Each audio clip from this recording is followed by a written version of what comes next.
All right, we are here for the discussion of Punisher, episode 11, 12, and 13, the last three episodes of the season. I really, really loved episode 11 and 12. hmm 13, extreme disappointment. I've said that in my own reactions, but I guess I'm just going to restate it. Fair. Yeah, I would also agree with that sentiment of 11 and 12 really gave me this feeling of like, oh, this is actually pretty good. Like, it doesn't it doesn't justify the amount of downtime we had, but like if we ramped up to this is pretty good. We're getting some actual Punisher. And then Mhm. 13 was not a good finale, nor was it a good epilogue. Yeah. And, yeah, I mean, it should have come before episode 12, I think. Like, or just in general, Billy Mhm. being the last one, I think was a bad choice. Yeah. I mean, Because, it's like, I also don't know about you, but I just wasn't as emotionally invested in Billy as I was, Orange. Yeah. It's a weird, like, anticlimax, especially because, like, yeah, Billy is, like, left in a fate, potentially worse than death in a way, but he's also still around. Whereas, like, for a Punisher thing, I would want the ending to be a big, like, we are finishing it. He has been eliminated. It is the big, like, there's carnage everywhere, and that's it. That's the end.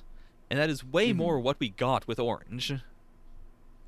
And yeah, and to be fair, I wouldn't even say that Billy was left in a state that was worse than death, like because like the idea was I'm going to leave you alive so that way you can look at your hideous face and that's going to make you cry and go like the idea was I'm going to make you remember this for the rest of your life, but then we didn't even manage to do that. He Hmm. lost all his memories and doesn't like barely has any brain function left, so it's Right. like It's what was the point of that? yeah. You raise a good That might point. be the strangest choice to make in all of this show.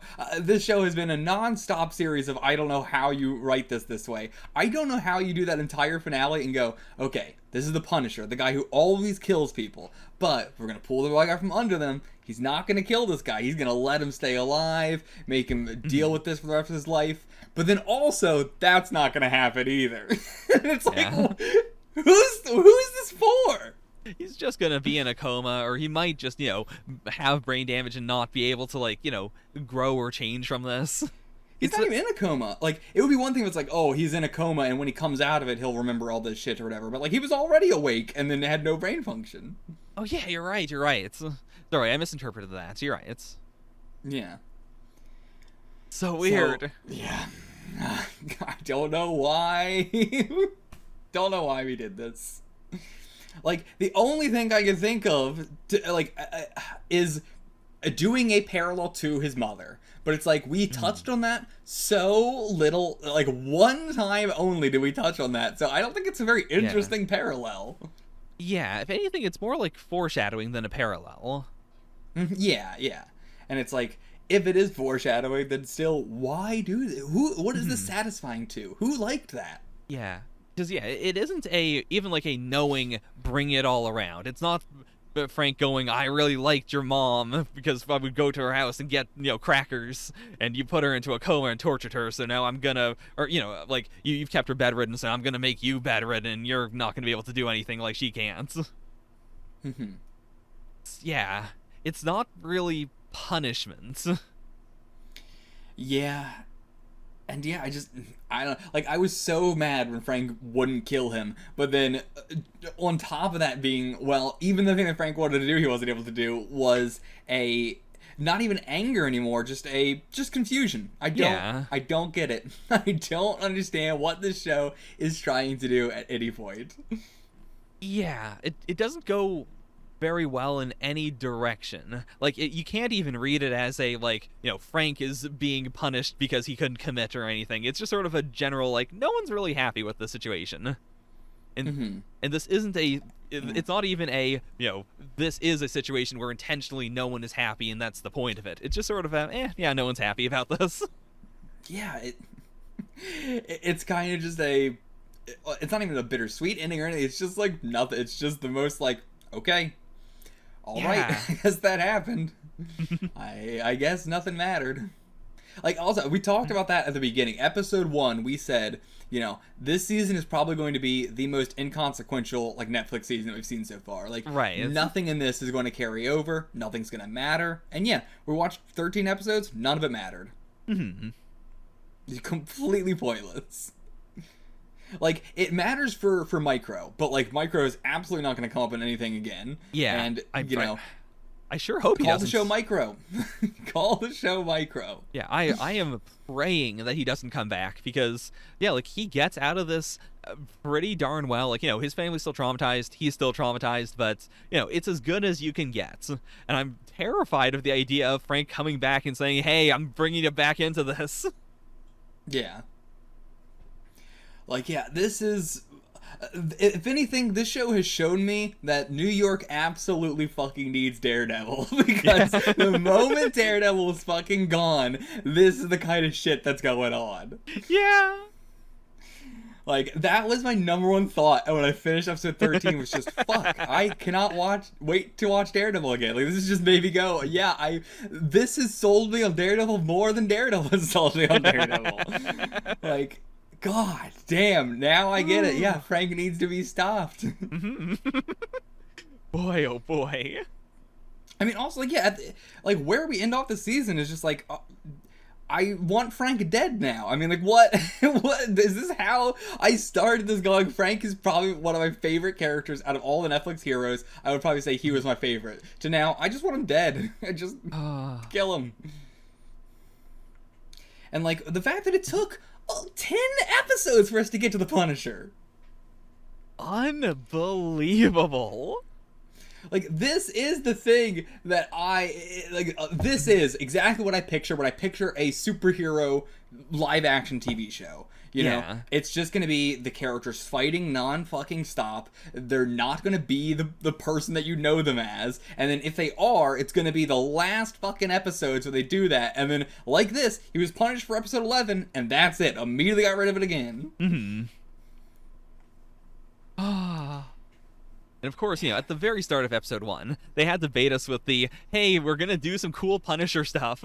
Just a little bit, though. You're not enjoy this. You're not getting it again.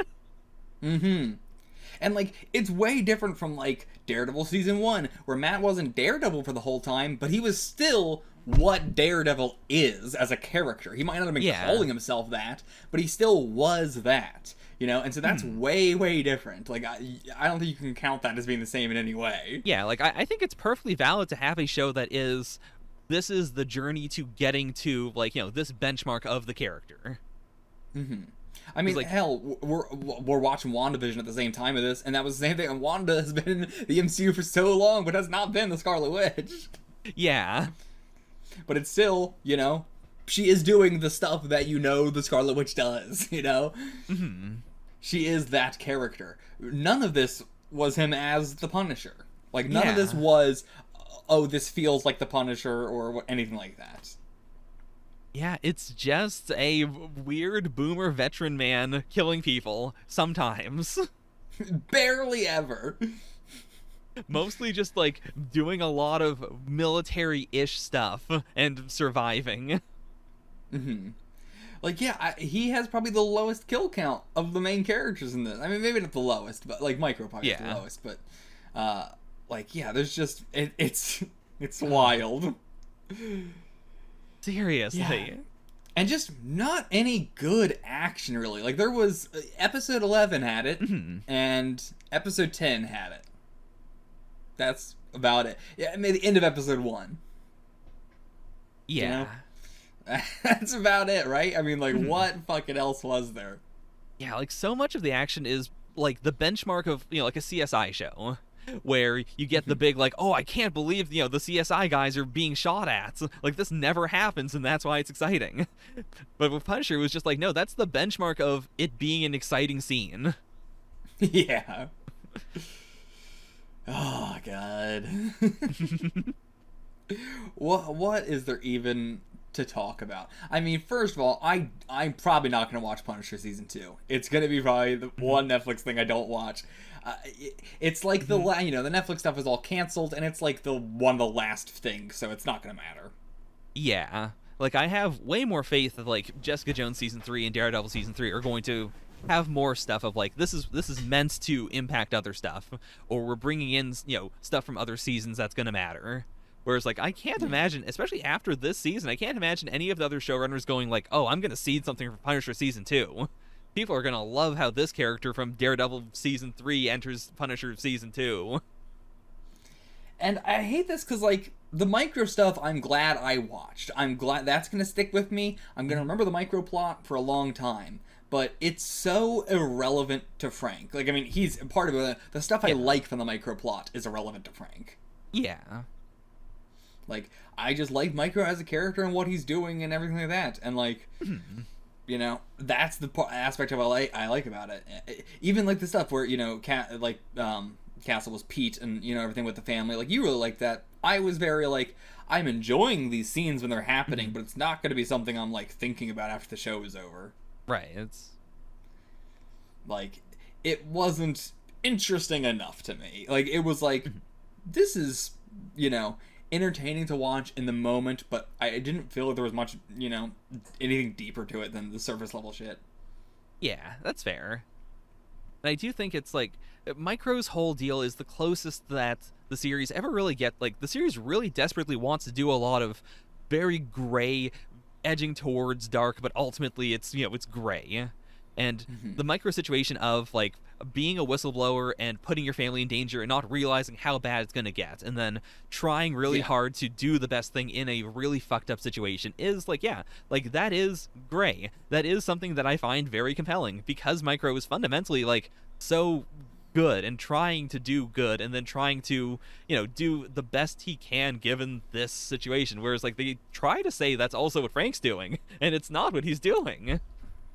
Yeah, and, like, Micro is also someone who is, like, you know, like, talking to Madani and everything, like, you think the system works and everything like that, but that's because you haven't been affected by it in the way that, like, I have, or in the way that Frank has, or the way that, you know, a lot of these people have. And, like, you know, so much of the, like, even with Micro pushing to go with Madani so much, I was against him for a while. But then, like, in the end, I can see, like, yeah, he was not, like, trying to get there. Like, he was fully doing it in a way to just work Madani. Like, you know, he was not doing it in a way to, like, actually do it through the system or anything like that, because he knows it's not going to work. But, like, he kept phrasing it in that way. I don't know why. I don't know why he never was honest with Frank about what he wanted to do.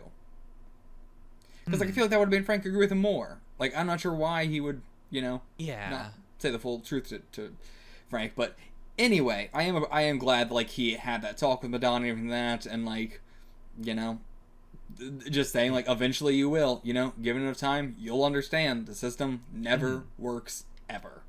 Yeah, the only justification I really have is just that Frank was going to push back on him either way. And I don't know if I trust that Frank would be able to accept the full plan. Or that, you know, he wouldn't blow it. Like, especially, you know, with the end bits, like with the live feed. That was a big, like I think that Frank might be fine if, you know, if you don't, like, if you told him about it and he knew how it was all going down. But it's a situation where it's like, well, I think it's probably better if he doesn't know. I guess. Like, he knew by the end, but... Yeah. Like, because, you know, it was more his plan than Micro's by the end of there, but, like, it was still ultimately Micro's plan. Yeah. I mean more, I guess, like, the other, like, you know, Micro faking his death was more Frank's plan, but either way. Yeah. I mean, I guess because, you know, his plan relied on fucking over Frank at first, but then when it was Frank's plan, Frank was the one who was like, no, I want to sacrifice myself. And it's like, okay, well, you're the one saying it, so it's fine this time. Yeah. As opposed to, like, before, the plan would have been, I need to sacrifice Frank. So, I guess understandable why he wouldn't bring that up. Yeah. But yeah, I really enjoyed, you know, the whole interrogation scene with Agent Orange, and then him killing Agent Orange and everything like that. That was very satisfying. Yeah. It was yeah, like, I appreciate when a series can do something that is fundamentally like a duel between two people in that aspect. And the real, like, you know, trying to get under each other's skin and, like, shifting the power dynamics. Yeah, that all felt really good to me. Yeah. Like, yeah, there's plenty of good moments throughout this, but again, it's always 5 minutes and buried in 50 minutes, and like you can't do that. That's not how you make a show. Also, boy, this isn't bad necessarily, but the smash cut they did, like, they did a bunch of cuts to, like, Frank and his wife in bed and contrasting it with the torture. But the scene specifically where we see, like, her orgasmic face and then we hard cut to Agent Orange's face, I feel like that traumatized me a little bit. I mean, he was orgasmic too there. We know that's his whole thing. Oh. But yeah, that's also something I feel like, was like a through line for the whole thing, but not, something that I feel like they could have gone heavier on the fact that, like, this show is very heavily about, like, how do you phrase that? Like, kink in extremely violent ways.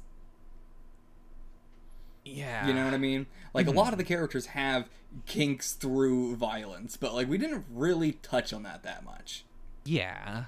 It was more like a jokey kind of thing, rather than, like, I mean, that is a very serious thing to talk about.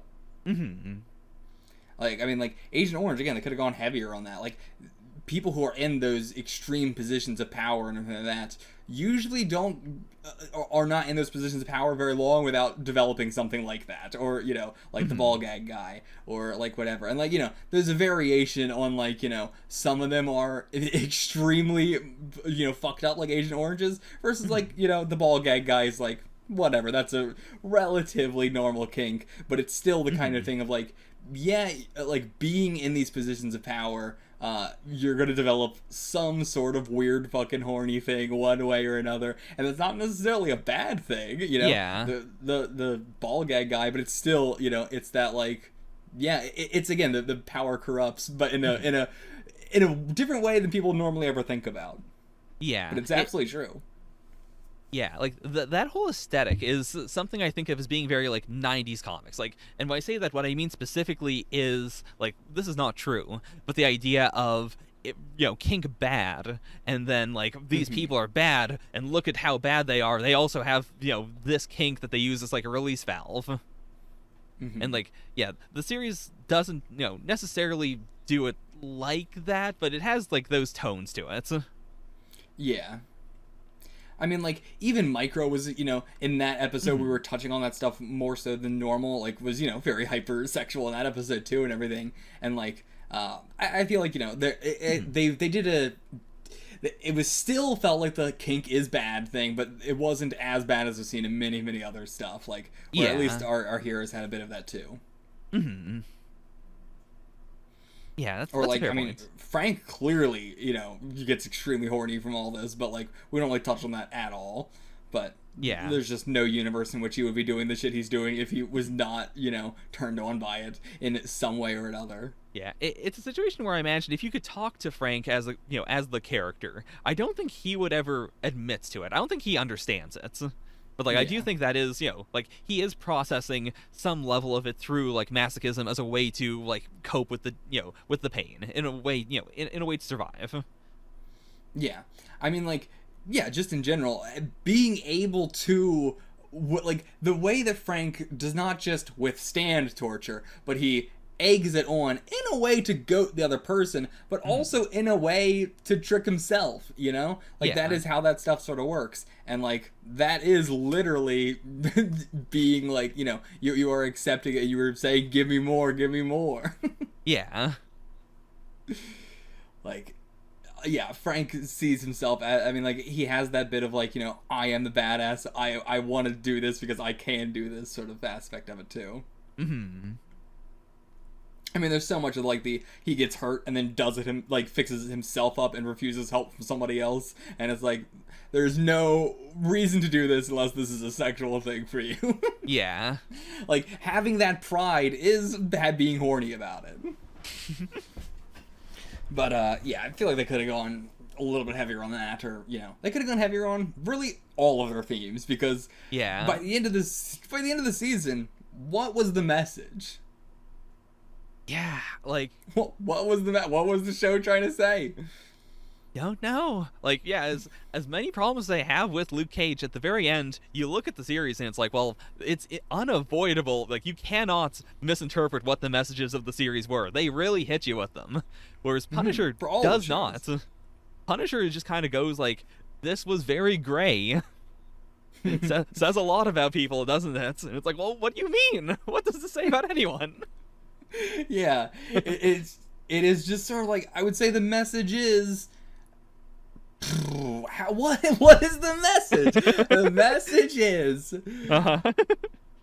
because the message isn't even like, don't go fight in wars, or like, you know, if you are not already a veteran, stay out while you can, or if you are in war, get out while you can.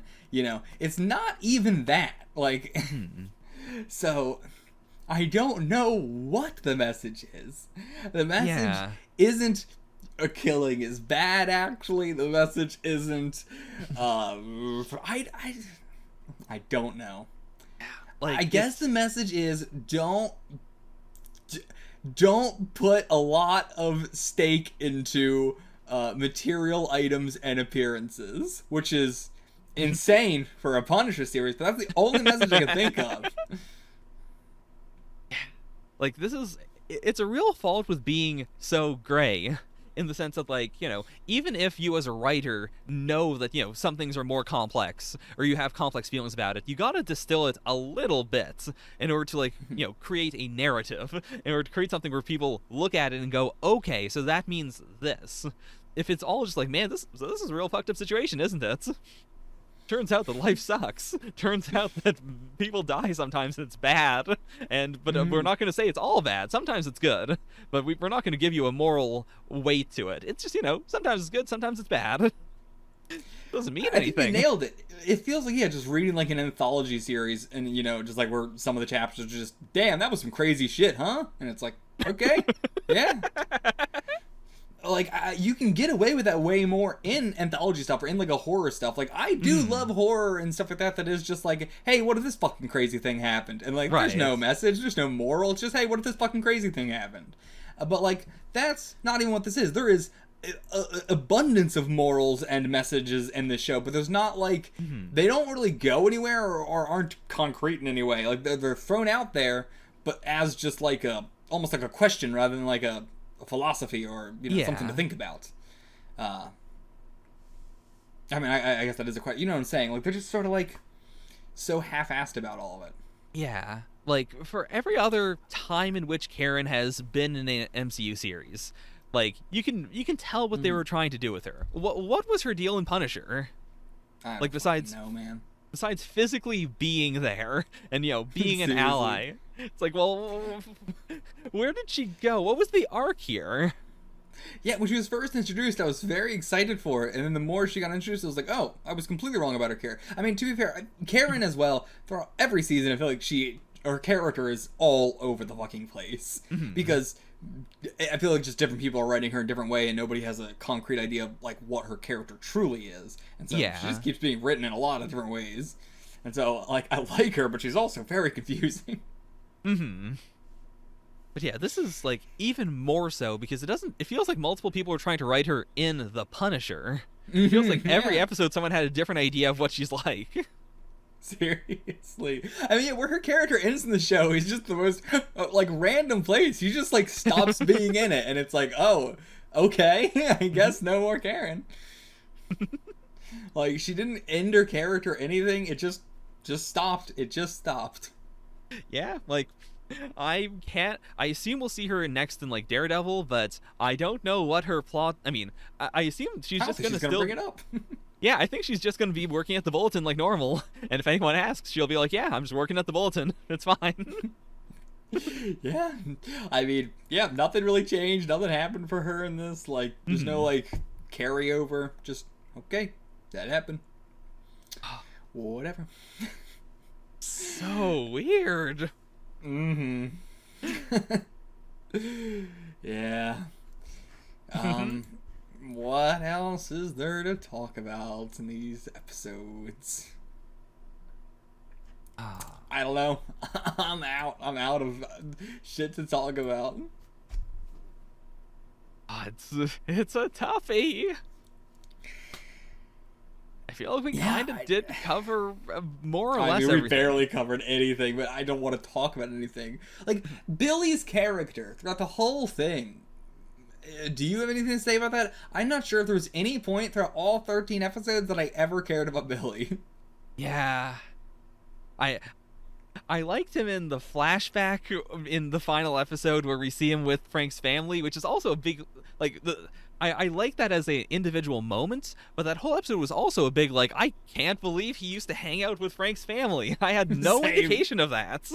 Like, that shit... Yeah. Like, it feels like basic character writing of, like, if you're gonna have literally Frank's best friends, then you should start him off with a big, like, this is why he is Frank's best friend. Look at all the, time he spent with his family. This, even if you've never mentioned it before, like, you should get by, like, the first 2 or 3 episodes that, like, this is Frank's brother. This is someone who is so unbelievably close to him that, he trusts him with his life implicitly. And I never really got that. And it kept on, like, ping-ponging around. Mm-hmm. And I fully know why they did it, because by episode 13, like, Agent Orange is the one you care way more about, and then they kill him, and then we get to episode 13, and like, alright, now we need to kill Billy, and then they had to realize, nobody gives a fuck about Billy right now, and especially, you just did the thing where, I mean, I don't... They kept bringing up that Billy was not the one who, like, pulled the trigger on his family, or and also was not the one who pulled the trigger on, who was the guy who they assassinated? Zubair? Yeah, Zubair. They kept bringing up, like, he was not the one who pulled the trigger on either of those cases, which doesn't change it at all. He's still fully as culpable as the person who did pull the trigger, but they kept bringing it up over and over and over again in a way, like, they clearly thought that takes away a lot of the culpability from him. Mm-hmm. And I have no idea why the fuck they would do that at all. And two, like, I mean, not two, just like, why would you do that at all? Like, why would you take away culpability from your main villain that you're trying to make us hate? Like, why would you make him, especially, like, you're pointing out so much that he is less culpable and less bad than Agent Orange. And then so we get to episode 13 and like, okay, so we should establish that Billy was there with his family on the day where they were shot and knew it was going to happen and still didn't do anything. Yeah. And it's like, yeah, I guess you need to establish that, but it doesn't make... You're in the last episode. I'm not going to care now. It's such a strange framing situation. Like, I think, in a different situation, I would like the idea of a villain going like, oh, I didn't pull the trigger, though. In fact, I made sure not to, be part of the situation where your family died because I couldn't handle it because you're my friends. And then your main character would throw that back in their face and say, what the fuck do you mean? You knew it was going to happen. But that's not what we get. It's the most, like... I mean, calling back to what you said, I don't know why anyone would make any of these writing decisions. It's baffling. It is... Again, we've said it so many times. The Punisher has to be the easiest thing to write out of all the Netflix series. How do you fuck this up? It is the easiest I could write it. You could. I fully believe that, like, of any of these characters, if I sat you down and was like, hey, write 13 episodes. I mean, 13 episodes, again, too long. We already talked about that to death. Oh, yeah. But... I mean, 13 episodes wouldn't have been as long if they had more than a single fucking plot point for all 13 episodes. That's also insane. Every one of the Netflix series has multiple plot lines running through it, and also, half the time, multiple villains will do a big bad, and then we'll finish that big bad, then we got another big bad, then we finish that by episode 13. This is one the whole way through, one plot line, one villain the whole way. And it's so fucking boring and long. Yeah. But, like, Luke Cage, we dunked on as well for being the, like, it took, 13 episodes for him to be Luke Cage. And that wasn't even the Daredevil thing of he is, like, being a hero. It just took 13 fucking episodes for him to be Luke Cage. But at the end of the day, I don't think I could write a better season than that. Luke Cage would be insanely hard to write for anybody. It's you really got to do that, extremely. I don't know what I'm trying to say. Yeah, I would never be able to fucking do that. The Punisher, absolutely not. I can fucking do a way better season than this. This is crazy. Anybody could write I could pull some random person off the street. They could write a better Punisher series than this, and they might not even have ever read any Punisher comics. I haven't read any Punisher comics, and I can do a better fucking thing than this. I mean, like, especially with Luke Cage, like, there had to have been a lot of pressure about, like, Luke Cage is a beloved character. This is the first live-action Luke Cage. Like, there's a lot to live up to there. Whereas there have been 3 live-action Punishers before this. This is a real, like, people have already broken this ground. This should not be a struggle. This is like, doing... Like, I mean, even Spider-Man would be scarier just because he's so beloved. But Punisher also, I was just thinking about Spider-Man, yeah. Like, Punisher has that good quality of, like, being really well known and liked, but not being as beloved. And so you can also, like, change his backstory, you can change stuff around, and people aren't going to be that mad. You can do whatever you want to just make him, good Punisher, where he walks around and he kills bad people, and he punishes bad people. Yeah, I mean, we've talked about the Spider-Man thing a lot of, the MCU, or Kevin Feige saying, like, they want their Spider-Man movies to be, I mean, now it seems like Far From Home is not going to be that, or No Way Home is going to be that, but the other two, they were so heavy on this cannot be like any other Spider-Man movie, which just means, like, we're not going to do any of the stuff people want, we're not going to make Spider-Man look cool, we're not going to do Spider-Man swinging or doing anything interesting. And like that's what this feels like 100%. It feels like the MCU going like, listen, you can do the Punisher, but you can't do anything people like about the Punisher, and you can't have him kill people, you can't have him be for justice and want to kill bad people. You just have to have him be a boomer that's just mad all the time. You can hint at it, you can have in the first episode, like, he deals with some organized crime a little bit, he does some assassinations, but you can't have that be the main thing of the series. That would be too cliche. It's not allowed. I will never get over, it's such an MCU thing more than anything else in the world, of this idea of we can't let them have fun. Like, fun is too cliche. Good writing is too cliche, guys. We cannot do that anymore. I mean, it's a problem that I know a lot of, like, especially, like, young writers get into, of, oh no, that's a trope that's been done before, so I definitely can't do it. And so you write yourself into this corner of, like, well, the only thing that makes sense is if, what if Spider-Man is not in New York, and he goes on a field trip to this location, and then he fights a bunch of holograms? Yeah, it is the classic, like, everybody in the world reads stuff, watches stuff, listens to stuff, and then goes, damn, that was so good. What else is like that? Like, that's everybody's immediate go-to. I want to see something else like that. But then when, people are creative and they're trying to, like, make stuff, you got that, voice in the back of your head that's like, oh, somebody else has already done this. Oh, this is too close to this other thing. And it's like, that's what people want. Do that. People like that other thing. Do something similar to that. And it isn't like saying, like, just do the same shit over and over again. Like, I also don't like the thing that the comics do of, like, let's go back to basics every fucking 2 years. Yeah. And, and it also half the time it's going back to a origin of that character that never actually existed and is only, like, a thing that people remember about the character but never actually happened or wasn't a long period of time or whatever. Yeah, it's infuriating. And so, yeah, that's like, that's just what this feels like. We can't have this be the Punisher that everybody knows and loves. Yeah, like, to talk about a comic thing that, does it well, like, very early in the Silver Age, we have, like, 3 different, like, wisecracking, like, younger, like, teenage boys that are all still very distinct. And, like, there's still a lot of, like, a lot of characters in Marvel can be boiled down to, like, we wanted a character like the Hulk who's, like, a big, strong guy, but then we put him in this different situation. Or, like, well, what if he's strong in this other way? Or what if this smart guy is smart but in a different way? Like, you can have the general outline and still make something very, very different. And for something like the Punisher, which is Boomer who kills people... There's so many different ways you can do Boomer who kills people. I mean, like, the Punisher has been going on for, like, 60 years, and he's never been more than, occasionally he's been more than a boomer who kills people, but that's the minority.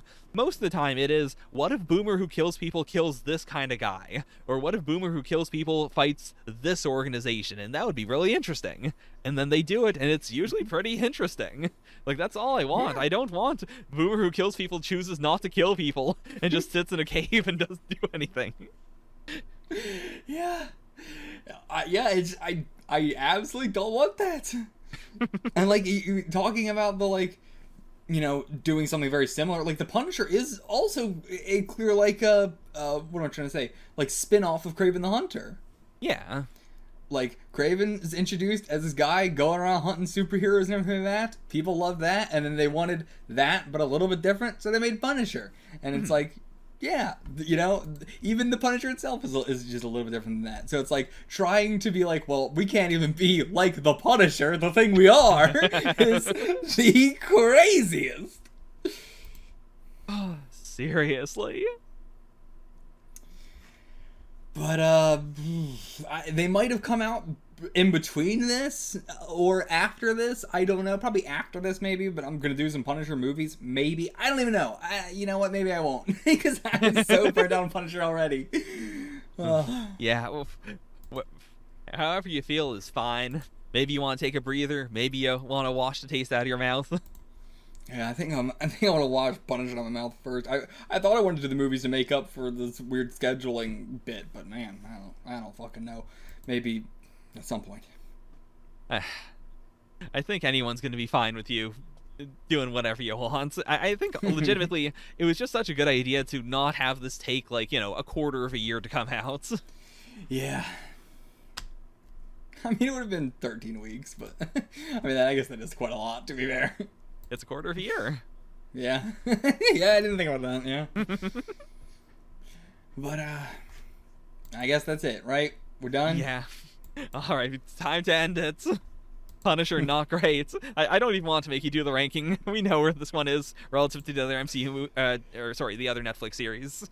I don't think we should do what do I think is going to happen next, because I think that's going to be very... We already did that in Defenders anyway, and yeah, nobody's going to watch this. Yeah, if you are curious, check out the Defenders one, because, yeah, you went off really, really well on every single, like, where's this character going? Where's this character going? That was very, very good. If you want to see a show like The Punisher... but good and not the Punisher. Barry is a guy going around killing people and everything like that, and I like that show. I've done reactions to that. Go check that out. Yeah, I gotta plug more of my older shit that that isn't coming out currently. But yeah, if you like dudes killing people, go watch my Barry reactions. They're good. Also, Barry, just general good show. Barry's really good, yeah. So go watch that. We'll see you guys for Jessica Jones season 2. Until then, get the fuck out of here.